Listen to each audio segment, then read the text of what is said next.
சிவபெருமானை மக்கள் அதிகம் விரும்ப முக்கிய காரணங்கள் பல உண்டு. அதில் சிறந்ததை பார்ப்போம். சிவன் அழிவின் கடவுளாக இருந்தாலும் அவர் தனது பக்தர்களுக்கு பேரருளும் பாதுகாப்பும் அளிப்பவர். அவர் தீயவை அழித்து நன்மையை தரும் கடவுளாக காணப்படுகிறார். சிவன் மிகவும் எளிமையான வழிபாட்டை விரும்புகிறார். ஓர் இலையை தன் மீது போட்டாலும் அதை பக்தியாய் பார்க்கிறார்.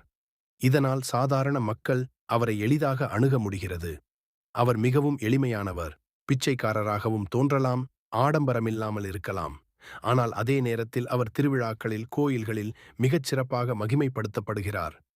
இந்த இரண்டும் அவரை அனைவருக்கும் பிடிக்கச் செய்கின்றன. சிவபெருமான் பக்தர்களின் தவறுகளை மன்னிக்கிறார். அசுரர்களும் ராட்சசர்களும் கூட அவரை வழிபட்டால் அருள் தருகிறார். சிவபெருமான் நடனம் செய்வதன் மூலம் உலக இயக்கத்தை நடத்துகிறார். அவரது ஆனந்த தாண்டவம் மற்றும் சம்ஹார தாண்டவம் உலக இயக்கத்தில் முக்கிய பங்கு வகிக்கின்றன. இவைகள் சிவபெருமானை மக்கள் அதிகமாக விரும்ப காரணமாக இருக்கலாம். ஓம் நம சிவாய, ஓம் நம சிவாய.